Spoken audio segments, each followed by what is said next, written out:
Are you interested in one of the best sports cars of all time, the C6 Corvette? And are you looking for a concisely edited visual buyer's guide that clears up the confusion from all the different years, versions, and options? Well, then this video is for you. I'm covering everything a potential buyer needs to know about the 6th Gen Corvette, including common problems, current values, production numbers, and the different tiers of performance available. How fast do you want to go?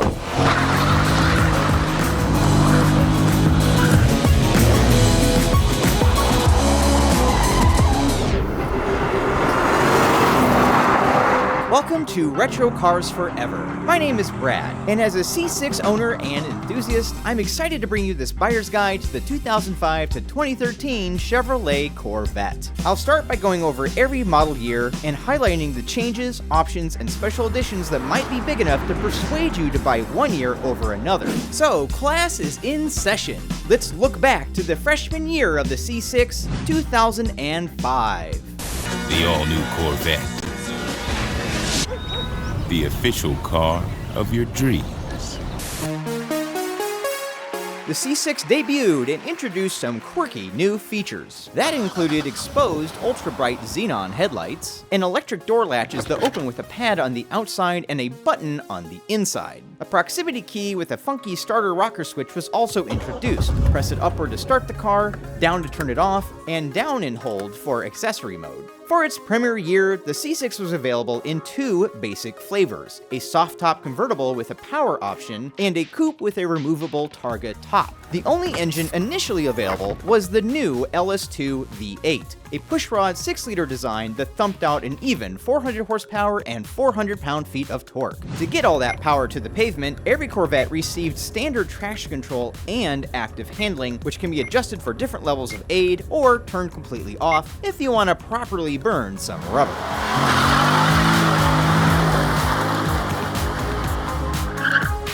In testing conducted by Car and Driver, this new Corvette could hit 0 to 60 miles per hour in a scorching 4.3 seconds, which made the new base car just as fast as the previous generation's hot rod C5 Z06. Despite the increased power, the C6 actually gets decent fuel economy due to its relatively lightweight and tall gearing. But keep in mind, premium fuel is required for all C6 Corvettes. The two transmission options for 2005 were either a 4-speed automatic that carried over from the C5 or a new 6-speed manual transmission. One more quirk for you: if you have a 2005 with the stick shift, you must put the transmission in reverse before you shut off the car. If you don't, you'll run out your battery. Thankfully, this boneheaded safety feature was discontinued after the first year.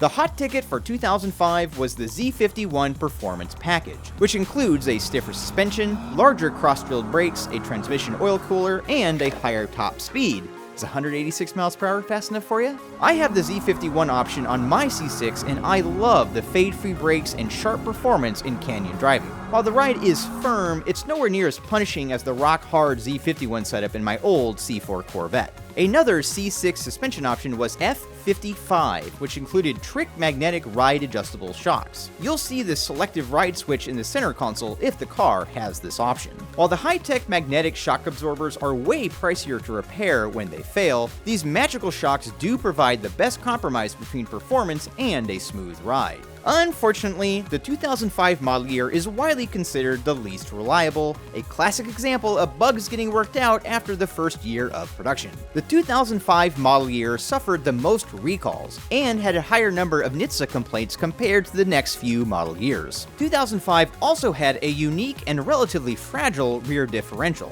Now, this shouldn't pose a problem if you just like to cruise, but if you want to drive your car hard or take it to the track, you should check out later model years which had improved beefier diffs.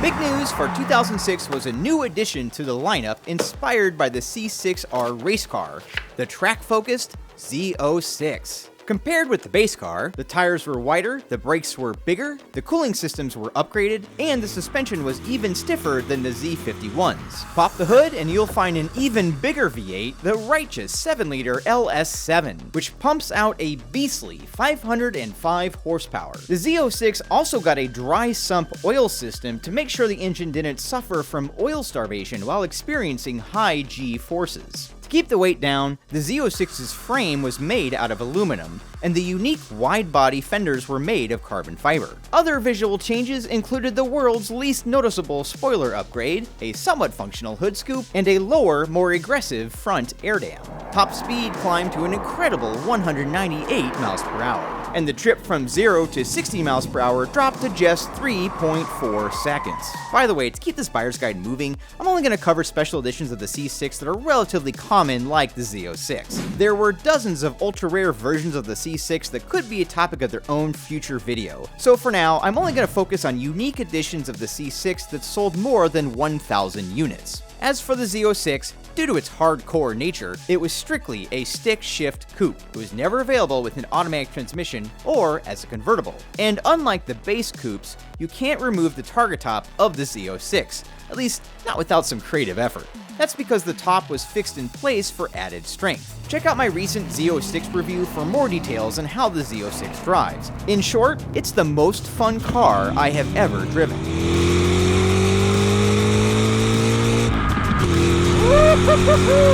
There were several other changes across the Corvette lineup in 2006. The old 4-speed automatic was swapped out for a new 6-speed unit, which also had manual shifting capabilities with buttons on the front and pads behind the wheel. And in a desperate move to increase brand recognition and reverse their declining market share, General Motors slapped a tiny silver badge on every single vehicle they produced starting in 2006. Enthusiasts call these little trinkets chiclets, and they were phased out after 2009.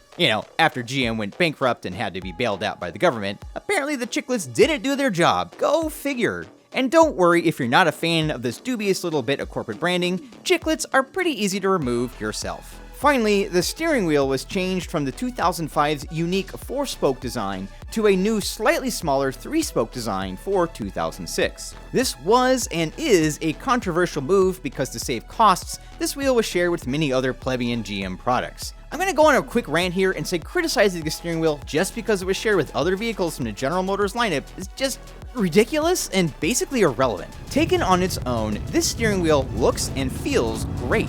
You would never know it wasn't unique to the Corvette unless you also happen to sit in one of those other cars, which is a rare occurrence these days. This isn't like, say, the mid-1990s Aston Martin Vantage, which cost $230,000, yet had the same ugly steering wheel from the $15,000 Ford Taurus.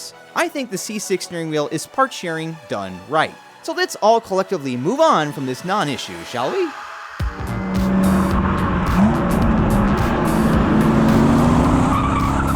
Next up, 2007, the year that I own, and hardly anything changed.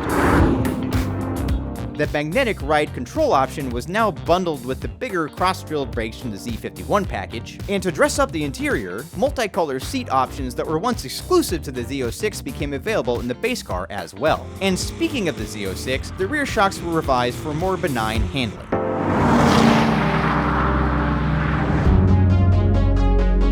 A raft of changes arrived in 2008. The old 6-liter 400 horsepower LS2 of the base car was exchanged for a new 6.2-liter LS3, which now pumped out 430 horsepower. While the LS2 was nothing to sneeze at, the bulletproof LS3 is considered by many to be the best small block V8 that General Motors ever devised, renowned for its power and durability. The LS3 also dropped the base Corvette's 0 to 60 time by a few eye blinks, down to 4 seconds flat. A new option for the base car was a dual-mode exhaust system, which featured a vacuum-operated flap that opened at revs above 3,000 RPM.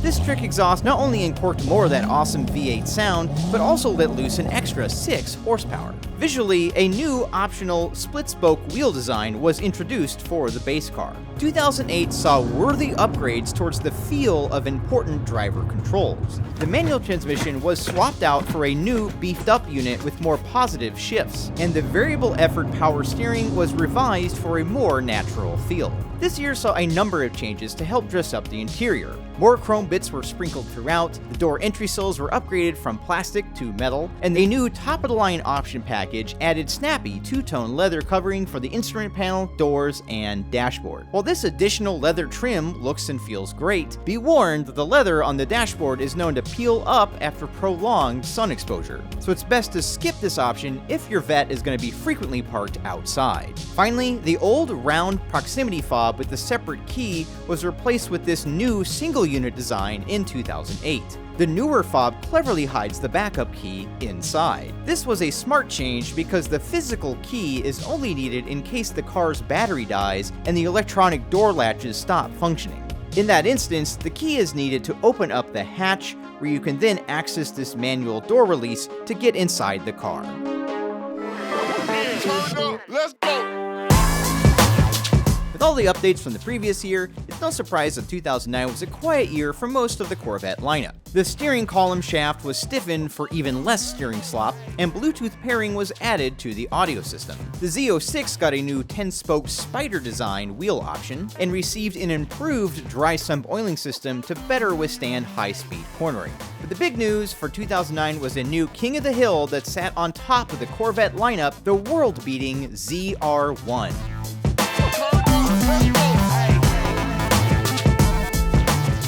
The star of the ZR1 was its LS9 engine, which was a supercharged version of the base LS3. The LS9 pounded out a staggering 638 horsepower, more than any other engine that GM had made up till that point. To proudly showcase that LS9 engine, a clear cover was added to the ZR1's hood, and revised carbon fiber bodywork was designed with high-speed aerodynamics in mind. There's so much power that the rear tires struggle to find traction, limiting the trip to 60 miles per hour to 3.4 seconds, about the same as the Z06. But once the ZR1 hooks up, it'll blast to its top speed faster than just about anything else on the road. And the ZR1 was the first stock Corvette to crest the 200 mile per hour barrier, reaching 205 to be exact. Like the Z06, the ZR1 was only offered as a stick-shift coupe with a fixed, non-removable top. The ZR1 was also the first production Corvette offered with race car-like carbon ceramic brake rotors that were nearly impervious to fade even after multiple hot laps. The ZR1's exotic brakes were so good that Car and Driver recorded the shortest braking distances they had ever measured for a production vehicle. However, all this good stuff didn't come cheap, as this exotic Corvette stickered for over 100 grand when new, nearly double what a base Corvette went for at the time. But who cares about money when you're the king of the hill?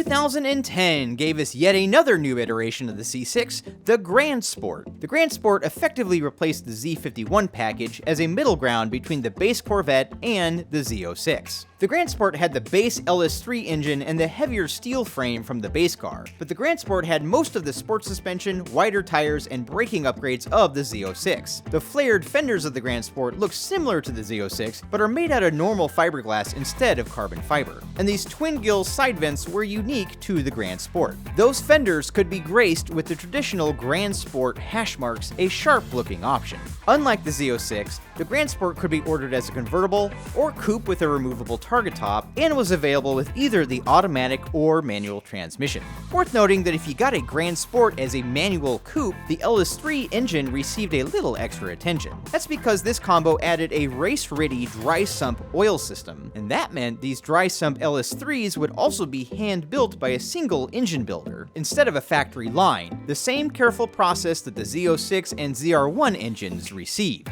As for the rest of the 2010 lineup, launch control was a new feature that became standard on any Corvette ordered with the manual transmission. After a series of simple driver inputs at a stop, launch control allows the driver to mash the gas, and the computer figures out the best engine speed for the grip level of the tires. As neat as this feature was, it's worth noting that in instrumented testing, the best drivers could actually accelerate a little bit quicker without using launch control.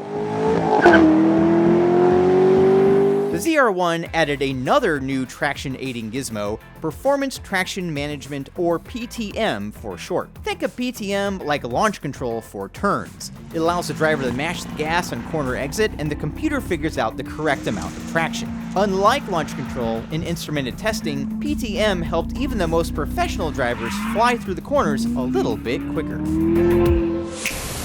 America still builds rockets. The 2011 Corvette, only from Chevrolet. 2011 was a quiet year for C6 changes. The base color of the headlight surrounds could now be ordered from the factory in contrasting colors, instead of the usual body color. A new 5-spoke base wheel design was introduced, and the optional navigation system got additional connectivity options of a USB port and an input jack. For the first time, magnetic selective ride control became an option on both the Grand Sport and Z06 sport suspensions. For the Z06, magnetic ride was part of a new Z07 Ultimate Performance package. Z07 included some features that trickled down from the ZR1 to the Z06, such as the exotic carbon ceramic brakes, sticky tires, and extra cooling. So don't assume someone's dyslexic when they tell you that they own a C6 Z06 Z07. Now you'll know what the heck they're talking about. 2012 saw yet another raft of interior improvements. New seats featured a bit more lateral support, and the steering wheel got a slightly different design with new pieces of angled chrome. Proper padding appeared on the doors and the center console, something they really should have had right from the start. And the Trick Performance Traction Management that was exclusive to the ZR1 became available in any Z06 with the Z07 package. 2012 was Chevrolet's 100th birthday. To celebrate, a one-year-only Centennial Special Edition was crafted. This edition was available for the entire lineup from the base Corvette all the way up to the ZR1. The Centennial Edition featured a carbon flash metallic finish with satin black graphics and red brake calipers, and the interior was black with special red stitching. Unique badging signified Chevrolet's racing history, including an image of Louis Chevrolet himself on the wheels, B-pillars, and the steering wheel. This package was also bundled with magnetic ride control. The Centennial Special Edition proved to be a popular upgrade, selling 2,201 units, which accounted for 19% of total Corvette production that year. 2013 was the final year of the C6 and the 60th anniversary of the Corvette. All 2013 Corvettes received special badging, but yet again, there was an option package to mark this special occasion, the 60th Anniversary Design Package, which was again available on any 2013 Corvette. This package included an Arctic white exterior, a blue diamond leather-wrapped interior with blue stitching and suede accents, silver brake calipers, and extra 60th anniversary logos all over the car.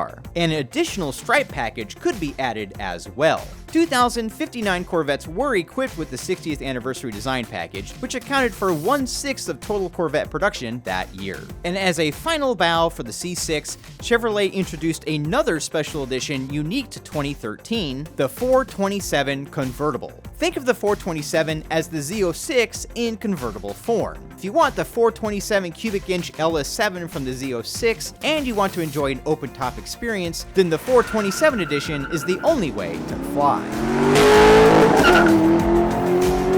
Like the Z06, the 427 was only available with a manual transmission. The 427 was another relatively popular upgrade, with 2,552 examples sold. By the way, if you want to double-dip special editions, there were 1,000 of these 427s made that also had the white over blue 60th anniversary package. So there you go, all the major changes and additions of the entire C6 lineup. One heck of a run. Now let's talk about the 5 most common problems that you'll want to watch out for when looking at a C6 Corvette. First up is the wobbling harmonic balancer, which can inflict any C6 that isn't a ZR1, no matter the mileage. The harmonic balancer is attached to the crankshaft and absorbs its vibrations as well as spinning a few belts. The problem is, the rubber that holds the inner and outer ring of the balancer together often fails with age. If left unchecked, the outer ring could work itself loose and damage engine or steering components. This is an easy issue to check. With the car idling, peer into the front of the engine bay from the passenger side to find this big center pulley. You want to see no wobble, like in this example, which probably means it's been replaced already. Now let's check out a second example, which has a millimeter or two of wobble, not an immediate concern, but worth keeping an eye on. But any more than that, like you see in this third example, and you should replace it as soon as you can. Also, a belt squeaking sound from this area can be another red flag for this issue. Now, don't bother with an OEM factory replacement balancer, because you'll have the same issue with the cheap rubber down the road. Instead, I hear the most recommendations for ATI, Summit, or PowerBond. Pay a shop to do this job, and you'll be spending somewhere between $1,000 and $2,500. Do it right, and you shouldn't have to deal with it ever again. The next most common issue affects any C6 with an automatic transmission, where the shift lever gets stuck, usually in park. While this can sometimes be attributed to worn shift cable bushings, the typical culprit is a shift lock solenoid that eventually wears out, causing a locking pawl to grab hold of the lever. Luckily, it's not too hard to dig into the center console area to repair this yourself. You can zip tie or remove the locking pawl so it's out of the way, or if you're more safety-minded, you can swap out the shifter's wiring harness with an upgraded unit so that the locking pawl works the way it should. You'll need your nose to sniff out this next common issue, a leaky fuel tank sending unit, which can affect any C6 made after late 2007. The plastic at the top of the tank's fuel pump sending unit is known to crack over time, allowing gasoline to pool and dribble down onto the exhaust while you're driving, which can also be a fire risk. You'll notice an unmistakable gasoline odor, especially if the car was parked in an indoor area or when the tank is full. Unfortunately, the tank has to be removed to fix this, which can be a complicated affair, especially if you have an automatic transmission, which requires a lot of major components to be removed just to get to it. This fuel tank issue will cost somewhere between $1,500 and $3,000 for a shop to fix. Another common C6 issue to watch out for, especially in higher mileage examples, is the torque tube bearings and rubber couplers. If you hear an oscillating scraping sound or feel a strange vibration coming from the middle of the car, this is the likely culprit. There's a drive shaft that runs inside the central torque tube that connects the engine in the front to the transmission in the rear. When the bearings or rubber couplers inside wear out, it throws the spinning shaft out of whack. The actual parts to rebuild this are relatively cheap, somewhere between $350 to $600 for a complete kit. But this is yet another time-consuming fix, as the entire rear end has to be gutted to get to the torque tube, which takes about 9 hours of shop labor in total. So you'll need to fork over around $2 to $3,000 to get this torque tube issue resolved. Another common issue to check is the myriad of interior and convenience electrical components. So take your time and test every single button and switch. Treat every feature as guilty until proven innocent. If you don't see that it works, assume that it doesn't. And pay extra attention to any warning messages that appear on the bottom of the gauge cluster when starting up the car. Finally, here's a bonus issue that's only going to be a problem with Z06s or 427 Corvettes, and it has to do with the 7-liter LS7. The LS7 has a design flaw in the heads where the exhaust valve guides can get loose and eventually drop the valves right down into the motor, grenading the engine. And it can happen at any mileage without any warning. If this happens, it could cost anywhere between $10 and $25,000 to fix. So you'll want to nip this issue in the bud before that happens by getting the heads or the valve guides replaced. This costs around $2 to $3,000 to get done, but it's well worth it. By this point, many of these cars will have had this procedure done already, so make sure to ask the seller about it. Now, I don't want to scare anyone away from C6 ownership because, in general, they're pretty reliable for a high-performance sports car. Just make sure the car you're buying is thoroughly sorted and was worked on by someone who knew what they were doing. Before I go over how much C6s are worth, it's helpful to understand their rarity and production numbers. Looking at overall C6 production, you can see that it's incredibly front-loaded. Sales started out strong, but the economic collapse of 2008, which happened during the 2009 model year, meant Corvette sales fell off a cliff, resulting in the lowest Corvette production number since the early 1960s. You can see a similar story with the Z06 production figures. As shown in the bottom of the sales chart, Z06s had a great start, but became scarce after 2009. The addition of the ZR1 in 2009 and the Grand Sport in 2010 further ate into the Z06's slim sales. Speaking of the ZR1, you can see the same pattern yet again. A decent start that later trailed off. By far, the most successful special edition of the C6 was the Grand Sport. During its run from 2010 to 2013, the Grand Sport made up half of all Corvette production, proving itself to be a very popular upgrade from the base model. So So how much does each version of the C6 Corvette cost these days? I spent a few days putting together my own C6 values guide using a cross-section of various trusted sources. That includes the latest Corvette Magazine Buyer's Guide, Hagerty's valuation tool, and using Classic.com to see auction results from the last 2 years from sites like Bring a Trailer, Cars and Bids, Mecum, and Hemmings. And for a gut check, I looked at cars in the private market as well. This guide is for stock examples that you're most likely to find, with clean titles in good to excellent condition without any major issues, and with mileage in the 100 to 10,000 mile range. Let's start with the least valuable version of the C6, which is a base coupe with an automatic transmission. Those values look like this. And as a reminder, the high value represents an excellent car with 10,000 miles, and the low value represents a good car with 100,000 miles. Now let's add some common options on top of these base values, like so. Now for the special edition trim levels. The Grand Sport option gets another $4,500, and either the black 2012 Centennial Edition or the white 2013 60th package is worth an extra $3,000. And finally, don't forget the value of service records, which are worth around $1 to $3,000. The more complete they are, the more valuable. Like any car this old, there are several fluids and consumables like tires and batteries that should be changed periodically because of age, not just mileage. Having solid, organized records of what's been done can save you a few grand right up front. So, add up all these values, consider the mileage and condition, and that's what a base, convertible, or Grand Sport is currently worth. Let's move on to the values of the Z06. The base values of stock good to excellent examples look like this. And once again, the more plentiful early cars are worth less than the later ones. Alright, let's add common Z06 options, which are all of these. The Centennial or 60th packages gain another $4,000.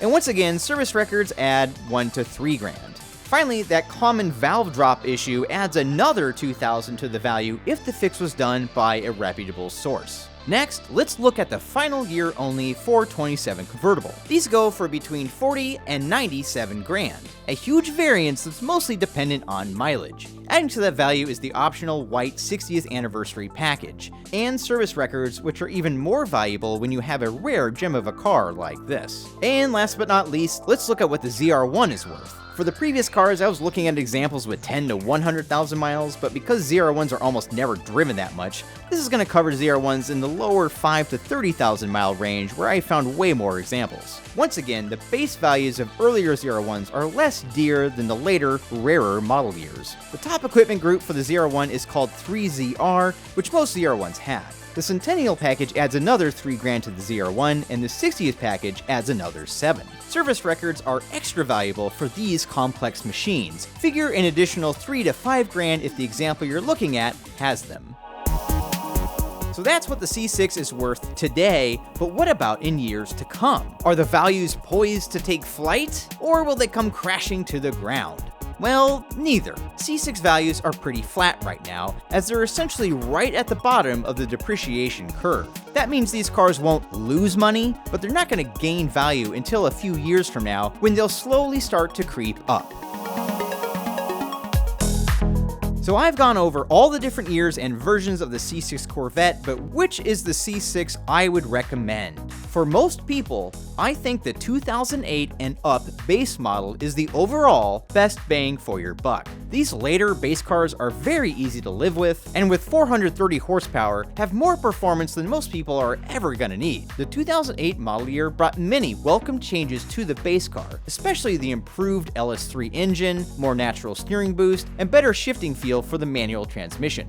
But Brad, I hear you say, then why did you buy an earlier model? Well, to put it simply, I was on a budget, and the car I bought was otherwise the exact spec and colors that I wanted and in incredible shape. I didn't care too much about the barely perceptible 8% power difference of the LS2 compared to the later LS3. I can also live with the slightly numb steering and shifting feel of my earlier car because it meant I could afford to get a mint example of what is otherwise the perfect car for me. So if you're on a tight budget like I was, you'll have a much easier time finding a deal on one of the numerous examples from the first first 3 model years. Now, if you have more money to spend, and you don't care to pop the top, and you have a serious need for speed, then I think the Z06 is the way to go. While it's less suited for daily use, the Z06 makes the base C6 look tame by comparison. In fact, the Z06 is so good that I'd recommend it over the ZR1. The Z06 offers 95% of the ZR1's performance for about half the price. So assuming you're not a filthy rich collector, the Z06 makes for a lot better math. So those are my thoughts, but now I'd love to hear yours in the comments below. If you're looking to buy a C6, which version are you considering? And if you own a C6, let everyone know what your experience was like and what you'd recommend. I read and respond to every comment, and I appreciate your feedback. A special thanks to Eric at RevMatchTV for letting me film and drive his Z06 for this video. And thank you for watching, and remember, if you have a cool car, get out there and drive.